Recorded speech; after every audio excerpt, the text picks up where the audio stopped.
चलिए आइए हम लोग आज नेत्र के बारे में पढ़ते हैं। इससे बोर्ड में बहुत सारे प्रश्न पूछे जाते हैं।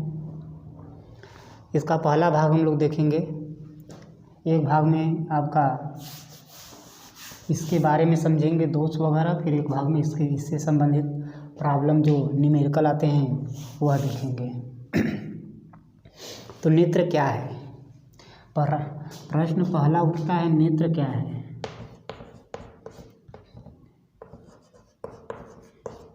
क्या है?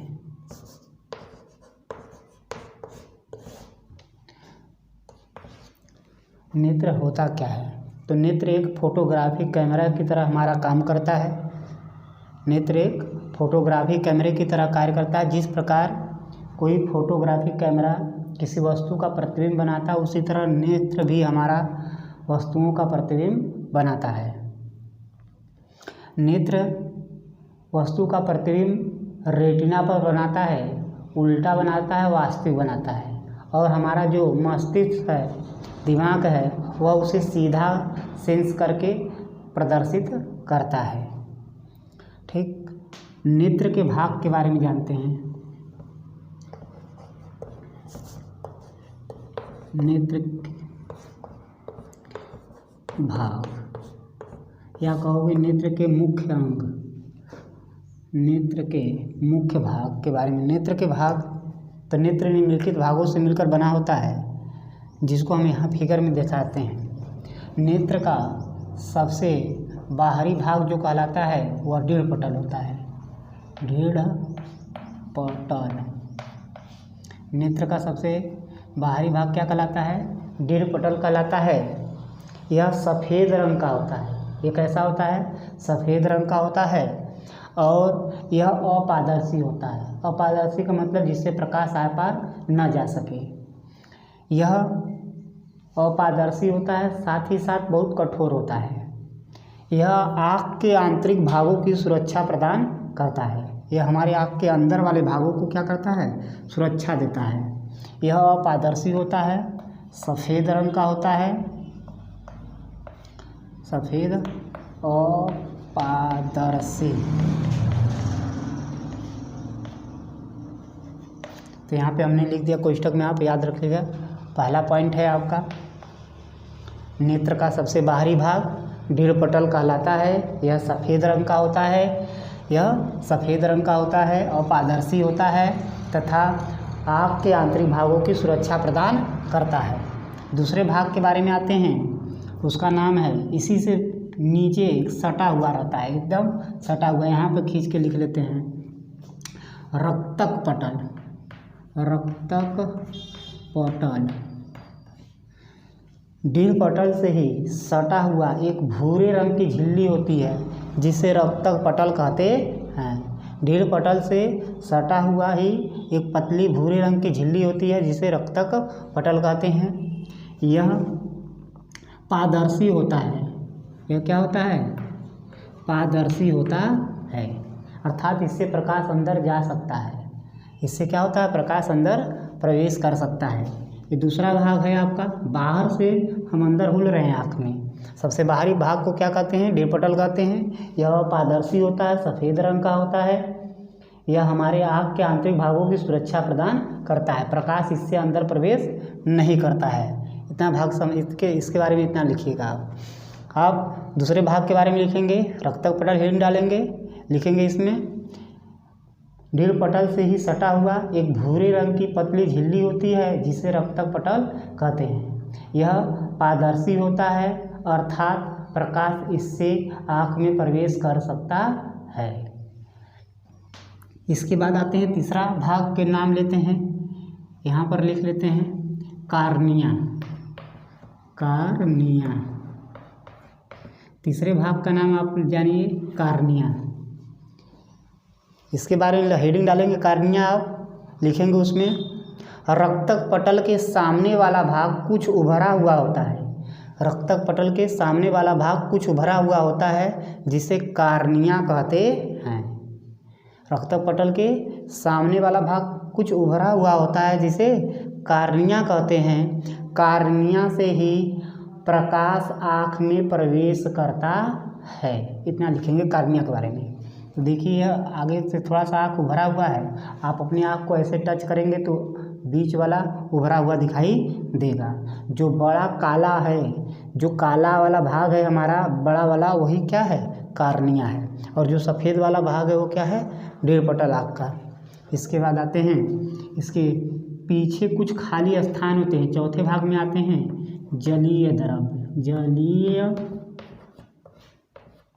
द्रव चौथा भाग है। कार्निया हेडिंग डालेंगे आप, क्या, जलीय द्रव लिखेंगे इसमें। जलीय द्रव्य में कार्निया के ठीक पीछे एक द्रव होता है खाली स्थान में भरा, जिसे जलीय द्रव कहते हैं। यह क्षारीय होता है, स्वाद नमकीन होता है। इसका अपवर्तनांक 1.33 होता है। अपवर्तनांक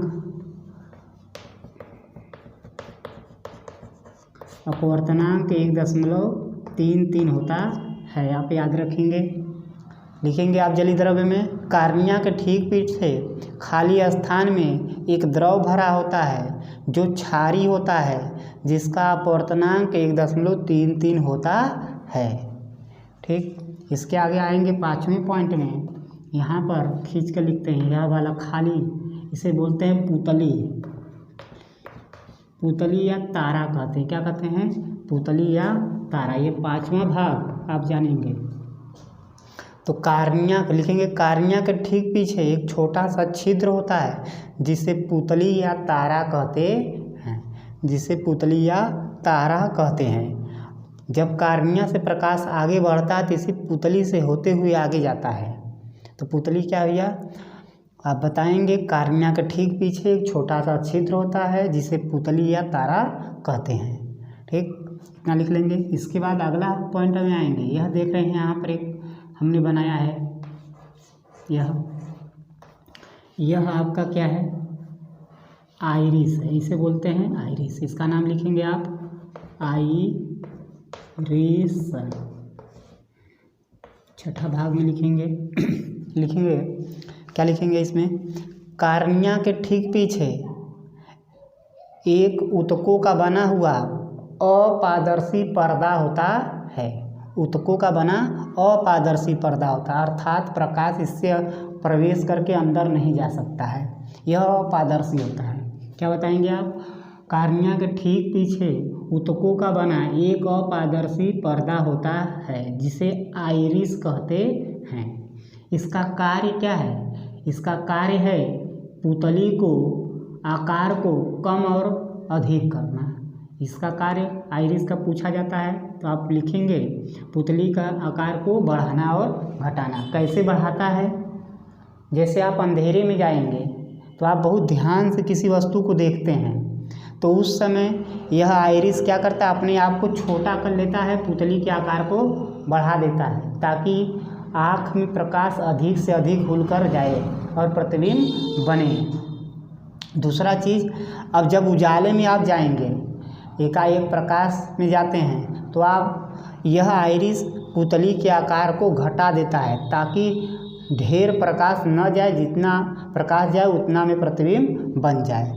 तो अंधेरे में यह अपने आप को क्या करता है, छोटा कर लेता है, उजाले में यह अपने आप को बड़ा कर लेता है। इस तरीके से यह पुतली के आकार को घटाता बढ़ाता है। ठीक है, आगे आते हैं लेंस के बारे में। अगला पॉइंट यहाँ पर हम खींच के लिखते हैं, लेंस। लेंस है द्विउत्तल लेंस, द्विउत्तल लेंस। लिखेंगे आप पुतली के ठीक पीछे, पुतली के ठीक पीछे 7 नंबर आप डाल लेंगे।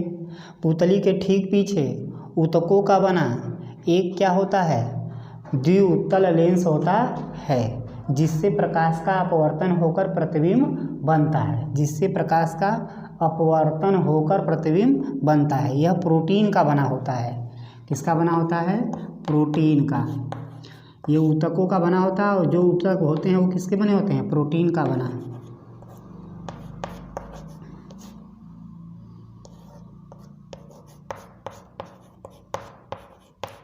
यह प्रोटीन का बना होता है, आप लिख लेंगे। उत्तकों का बना होता है, द्विउत्तलीय लेंस से इसका दोनों पृष्ठ क्या होता है, उत्तल होता है। ठीक, इसके बाद आते हैं, एक पॉइंट यहाँ पर है आपका जिसे बोलते हो सिलियरी पेशियाँ। 8वां नंबर में आएंगे सिलियरी पेशियाँ। सिलियरी पेशियाँ इसका नाम है आपका। आप सिलियरी पेशियाँ हेडिंग डालेंगे, इसमें लिखेंगे लेंस जिस पर टीका होता है, लेंस जिस पर टीका होता है उसे सिलियरी पेशियाँ कहते हैं। लेंस जिस पर टीका होता है उसे क्या कहते हैं, सिलियरी पेशियाँ कहते हैं। सिलियरी पेशियों का कार्य क्या है, सिलियरी पेशियों का कार्य लेंस की वक्रता को कम और अधिक करना है। लेंस की वक्रता को कम अधिक करने का मतलब फोकस दूरी को घटाना बढ़ाना, किसका कार्य है, सिलियरी पेशियों का। और यहाँ पे आइरिस का आप काम जाने हैं कि यह पुतरी के आकार को घटाता बढ़ाता है। तो आप ध्यान से देखिएगा, यह पूछा जाएगा सिलियरी पेशियों का कार्य, तो आप बताएंगे फोकस दूरी लेंस को कम बेसी करता है, लेंस की फोकस दूरी कम करता है। आइरिस का कार्य पूछेगा, पुतली के आकार को कम और अधिक करता है। ठीक आगे आते हैं, तो यह पूरा खाली स्थान है। इस खाली स्थान में एक द्रव्य भरा होता है जिसे आप कचाभ द्रव्य कहते हो, कचाभ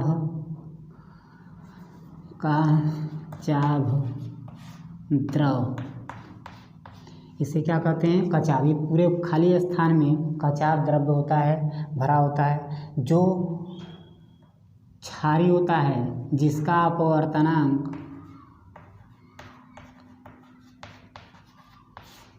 1.33 ही होता है, लगभग इसी के समान ही होता है। अब आगे आएंगे पीछे वाले भाग में, एकदम अंदर हम हो चुके हैं। यहाँ पर रेटिना होता है, क्या होता है, रेटिना। नेत्र के सबसे पीछे क्या होता है, रेटिना। और रेटिना क्या है भाई, रेटिना आप जानते हो रेटिना के बारे में सब लोग, जिस पर वस्तु का प्रतिबिंब हमारे आँख पर बनता है वही भाग क्या कहलाता है, रेटिना कहलाता है। यानी हम किसी वस्तु को देख रहे हैं तो अपवर्तन के बाद, लेंस से अपवर्तन के बाद वस्तु का प्रतिबिंब कहाँ बनता है, रेटिना पर बनता है। कैसा बनता है अभी हमने बताया है, वास्तविक बनता है, उल्टा बनता है, वास्तविक बनता है, उल्टा बनता है, और दिमाग हमें क्या करता है, उसे सीधा सेंस करके पढ़ता है। ये रेटिना है। रेटिना के कई भाग होते हैं। रेटिना में एक, रेटिना का एकदम मध्य बिंदु जो कहलाता है उसे पीत बिंदु कहते हैं, पीत बिंदु। रेटिना का मध्य बिंदु क्या कहलाता है, पीत बिंदु कहलाता है। रेटिना का मध्य बिंदु पीत बिंदु कहलाता है। पीत बिंदु जो होता है, आप 8-9 नंबर डालकर आप याद करिएगा क्रम वाइज से, ताकि याद रहे आपको। 11 नंबर जो पीत बिंदु होता है, यह रेटिना का वह भाग है जिस पर वस्तु का प्रतिबिंब सबसे शुद्ध और साफ बनता है। रेटिना के पीत बिंदु पर वस्तु का प्रतिबिंब सबसे शुद्ध साफ बनता है। क्यों बनता है, इसका कारण है, इसमें कुछ सेलें पाई जाती हैं जो प्रकाश और रंग के प्रति बहुत अधिक संवेदनशील होती हैं। अर्थात जरा से भी प्रकाश और रंग दिख जाएगा, ये इस पर पड़ेगा, यह प्रतिबिंब बना देंगी। तो इसमें 2 प्रकार की सेलें हैं, उन सेलों का नाम लिख देते हैं हम, जिसे शंकु सेल कहते हैं। शंकु सेल, शंकु सेल। और होता है बेलनाकार या डंडाकार सेल भी कहा जाता है, बेलनाकार सेल। जो शंकु सेल होता है यह रंग के प्रति उत्तरदायी होता है। मतलब रंगों की पहचान किसके कारण होती है, शंकु सेलों के कारण होती है। और जो बेलनाकार सेल होती है वह आपका प्रकाश के प्रति संवेदनशील होती है, प्रकाश की तीव्रता के प्रति संवेदनशील होता है। तो यहाँ पे हम लिख देते हैं रंग और एक प्रकाश।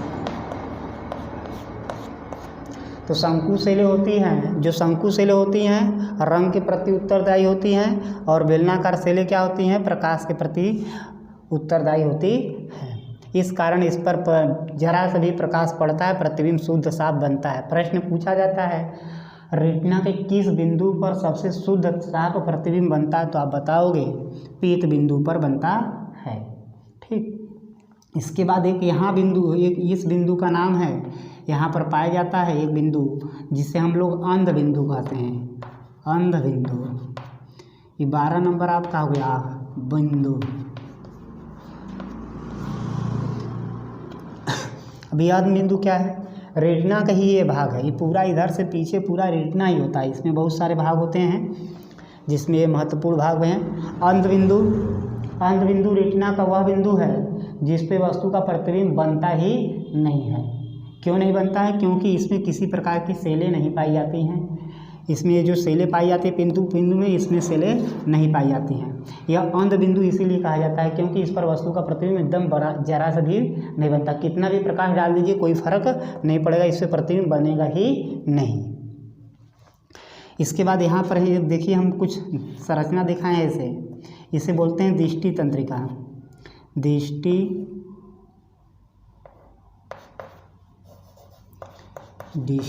तंत्रिका।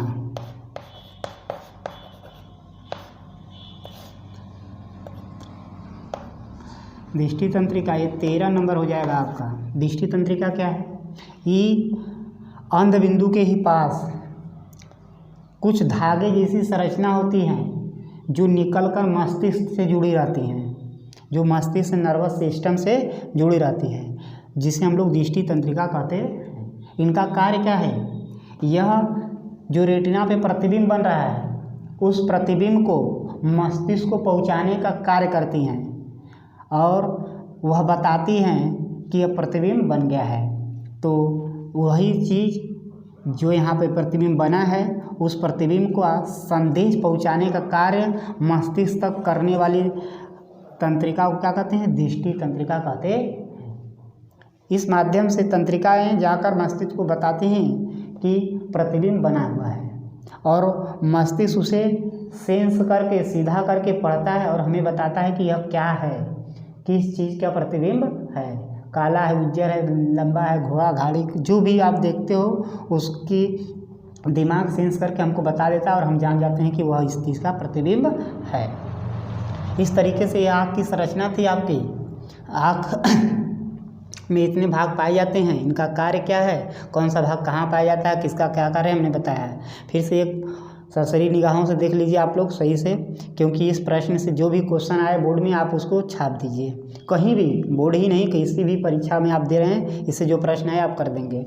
नेत्र क्या है तो बताओगे नेत्र एक फोटोग्राफी कैमरे की तरह कार्य करता है। जिस प्रकार कैमरा किसी वस्तु का प्रतिबिंब हमारे बनाता है, उसी तरह नेत्र भी हमारा क्या करता है, किसी वस्तु का प्रतिबिंब रेटिना पर बनाता है। आँख द्वारा जो प्रतिबिंब बनता है वह वास्तविक होता है, उल्टा होता है और वस्तु से छोटा होता है। ठीक है, वस्तु से छोटा होता है। हम सेंस करके दिमाग उसे बड़ा पड़ता है। अब नेत्र के भाग के बारे में आएंगे तो नेत्र के भाग के बारे में हम लोग जानेंगे। तो नेत्र के निम्नलिखित भाग हैं। नेत्र के निम्नलिखित भाग हैं। पहला दृढ़पटल। दृढ़पटल क्या है? आँख का सबसे बाहरी भाग दृढ़पटल कहलाता है, जो सफ़ेद रंग का होता है और पारदर्शी होता है।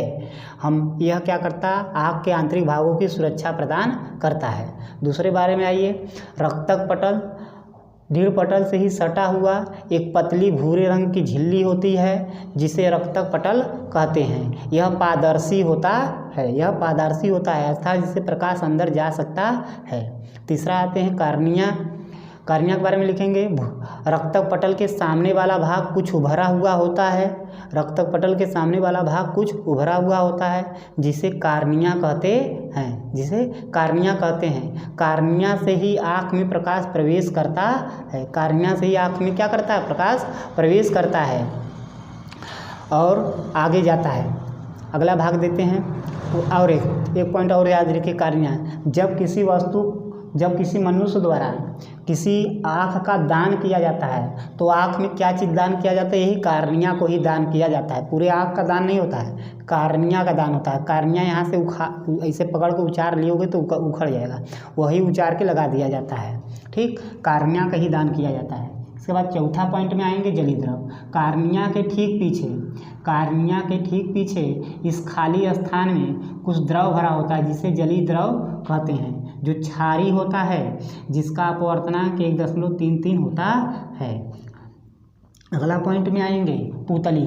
कार्निया के ठीक पीछे एक छोटा सा छिद्र है, यह छोटा सा छिद्र है जिसे क्या कहते हैं, पुतली या तारा कहते हैं। जब कार्निया से प्रकाश आगे बढ़ता है तो इसी भाग से होते हुए आगे जाता है लेंस पर। आगे आएंगे आइरिस। कार्निया के ठीक पीछे अपारदर्शी एक पर्दा होता है। कार्निया के ठीक पीछे एक अपारदर्शी पर्दा होता है जो ऊतकों का बना होता है, जो प्रकाश को रोकता है, केवल क्या करता है, पुतली से आगे बढ़ने देता है। इसका कार्य क्या है, यह पुतली के आकार को घटाता बढ़ाता है। यह पुतली के आकार को क्या करता है, घटाता बढ़ाता है। कैसे घटाता बढ़ाता है, अंधेरे में जाएंगे तो यह अपने आप को छोटा कर लेता है आइरिस, पुतली के आकार को बड़ा कर देता है। उजाले में जाएंगे तो आइरिस अपने आप को बड़ा कर लेता है, पुतली के आकार को छोटा कर देता है। इसके बाद आएंगे लेंस। अगला पॉइंट है द्विउत्तल लेंस। पुतली के ठीक पीछे ऊतकों का बना हुआ एक द्विउत्तल लेंस होता है। जो ऊतक होते हैं वो किसके बने होते हैं, प्रोटीन के बने होते हैं। इससे ही प्रकाश का अपवर्तन होकर रेटिना पर प्रतिबिंब बनता है। इसके बाद अगला पॉइंट में आएंगे सीलरी पेशियाँ। नेत्र लेंस जिस पर टीका होता है उसे सीलरी पेशियाँ कहते हैं। नेत्र लेंस जिस पर टीका होता है उसे सीलरी पेशियाँ कहते हैं। यह क्या करता है, नेत्र लेंस की फोकस दूरी को घटाने बढ़ाने का कार्य करता है। अगला पॉइंट में आएंगे कचाव द्रव्य। 9वां पॉइंट है आपका आँख का। इस पूरे खाली स्थान में एक द्रव भरा होता है जिसे कचाव द्रव्य कहते हैं, जिसका अपवर्तनांक 1.33 होता है। इसके बाद आएंगे हम लोग रेटिना पे। वस्तु का प्रतिबिंब आँख के जिस भाग पर बनता है उसे रेटिना कहते हैं। वस्तु का प्रतिबिंब जिस आँख के जिस भाग पर बनता है उसे क्या कहते हैं, रेटिना कहते हैं। इसका अगला पॉइंट है पीत बिंदु। रेटिना का वह बिंदु जिस पे वस्तु का प्रतिबिंब सबसे शुद्ध साफ बनता है।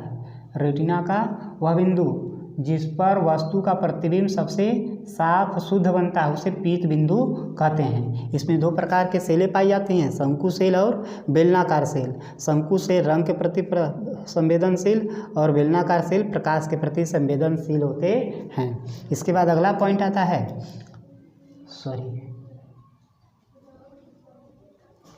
लाइन कट गया, 1 मिनट।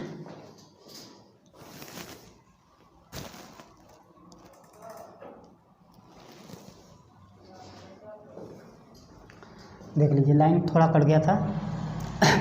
पीत बिंदु आपने देखा, जो पीत बिंदु होता है आपका, इस पर वस्तु का प्रतिबिंब सबसे शुद्ध और साफ बनता है। और इसमें शंकु सेलें पाई जाती हैं जो रंग के प्रति संवेदनशील होती हैं, और एक बेलनाकार सेल पाई जाती हैं जो प्रकाश के प्रति संवेदनशील होती हैं। अगला पॉइंट है अंध बिंदु, जिस पर वस्तु का प्रतिबिंब नहीं बनता है। इस पर वस्तु कितना भी प्रकाश डाल दीजिए कोई भी फर्क नहीं पड़ेगा, यह इसलिए इसे अंध बिंदु कहते हैं। इस पर वस्तु का प्रतिबिंब बनता नहीं है। इसी के पास कुछ धागे जैसी संरचना निकली होती हैं जो दृष्टि तंत्रिका कहलाती हैं। यह क्या करती हैं, मस्तिष्क को संदेश पहुंचाने का कार्य करती हैं कि किस वस्तु का प्रतिबिंब बना है और कैसा है। ठीक है, इतने पॉइंट आप आँख की संरचना से संबंधित देख लीजिए। अगले भाग में हम ये आँख से संबंधित जो रोग हैं उनके बारे में जानेंगे। फिर एक पार्ट में हम लोग जानेंगे कि इससे संबंधित जो प्रश्न आते हैं उसमें क्या कैसे करना है आपको, किसको यू मानते कैसे, इस समय बहुत दिक्कतें होती बच्चे को, तो उस सब प्रॉब्लम को हम आपको बता दिया जाएगा। तो ये पॉइंट आप नोट कर लीजिए। धन्यवाद।